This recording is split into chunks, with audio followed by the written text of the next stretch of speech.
이번 이야기부터는 양지민 변호사가 도움 말씀 주시겠습니다. 안녕하십니까? 어서 오십시오. 안녕하세요. 어제 경찰이 시청역 역주행 사고 운전자 차 모 씨를 상대로 첫 번째 피의자 조사를 했습니다. 사고 발생 사흘 만이죠.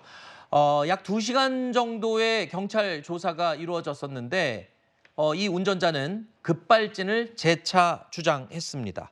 자, 브레이크를 밟았지만 딱딱했다. 말을 들지 않았다. 이런 취지의 주장을 한 겁니다. 사고 초기부터 이 운전자는 계속 급발진을 주장을 하고 있는 상황이죠. 그런데 저 말의 의미, 브레이크를 밟았지만 딱딱했다. 글쎄요, 잘 이해가 안 되시는 분을 위해서 자동차 명장에게 직접 물어봤습니다. 어떤 의미인지 확인해 보시죠. 자동차는 거의 이제 엔진의 진공의 힘으로다가 브레이크 담력을 굉장히 높이는 장치거든요. RPM이 올라가 스로틀바가 계속 열려 있어 버리면 진공이 형성이 안 되기 때문에 기존의 부스트에 남아있는 진공 가지고 차를 세우려고 하다 보니까 약하죠. 그러다 보니까 딱딱해지는 거예요. 자동차가 자연스럽게 혼자 200마다 추돌하고 해서 섰는데, 그렇다는 얘기는 당연히 그때 브레이크가 또 정상 작동했다는 얘기잖아요. 40년 경력자가 또 운전의 베테랑 직업이 운전사인 사람이 네.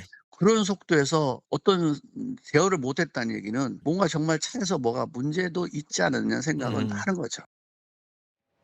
자, 조심스럽지만 일반적인 급발진인 경우에 나타나는 일부 현상들을 제가 설명을 드린 겁니다. 브레이크를 밟지만 딱딱해서 작동하지 않는 경우, 뭐 이런 설명인데요. 역주행 운전자는 일단 재차 급발진을 계속 주장하고 있습니다.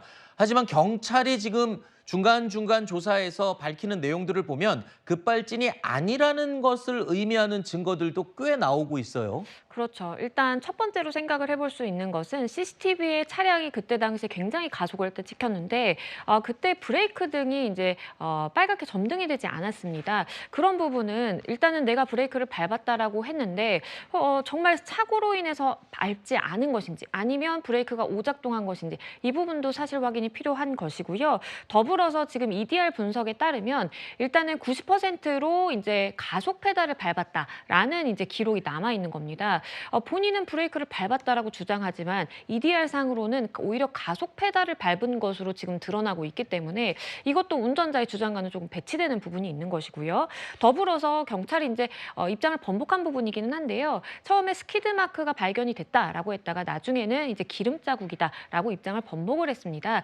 이렇게 만약에 브레이크를 밟았다라고 한다면 스키드 마크라든지 어떠한 밟은 그 흔적이 남아 있어야 되는데 노면상에 아무런 이제 흔적이 없다 보니까 실제적으로 본인은 이제 운전자는 나는 브레이크를 계속 밟았다라고 주장을 하지만 이것이 차량의 급발진 내지는 차량 결함으로 인해서 작동을 안 해서 이렇게 된 것인지 네. 정말 사고에 의해서 이렇게 주장과 배치되는 결과들이 나오고 있는 것인지 네. 이것을 이제 중점적으로 들여다봐야 합니다. 물론 이 어제가 첫 조사였습니다. 그만큼 아직 조사를 하고 확인해야 될 부분들이 많이 남아 있죠. 더군다나 급발진과 관련해서는 입증되어야 할 부분들이 상당히 많습니다. 아직 조사 초기이기 때문에 논란의 여지가 많이 남아 있는 그런 상황인데요. 그런데 이런 상황에서 이 시청역 사고에 대한 경찰의 태도 그리고 대응에 대해서 논란이 일고 있습니다. 경찰의 조사에 대해서 뭐가 문제가 있었던 거죠?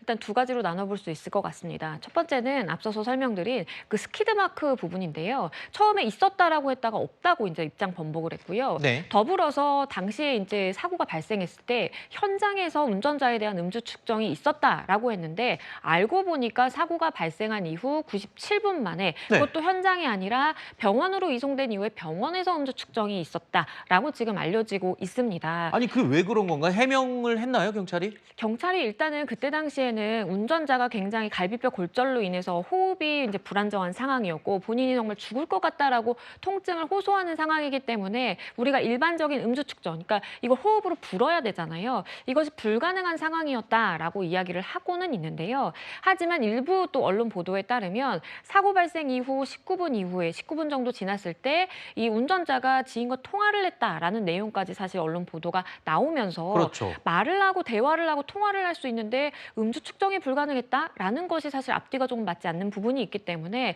경찰이 초동 수사에 있어서 너무 부실 수사를 한 것 아니냐라는 사실 이야기도 나옵니다. 지금 사고 운전자는 급발진을 일관되게 주장하고 있고 경찰은 중간중간 급발진이 아닐 수 있다는 근거들을 내놓고 있습니다. 그런데 경찰의 수사 조사 내용에 신빙성이 의심받는다면 그러면 문제가 될 수 있겠죠. 앞으로라도 남은 조사 번복하거나 아니면 아직 제대로 확인이 안 됐는데 발표해서 또 논란이 되거나 이러지 않았으면 하는 바람입니다. 국과수 등에도 굉장히 지금 민감한 내용들이 지금 진행이 되고 있는 상황이니까요. 좀 더 지켜보도록 하겠습니다.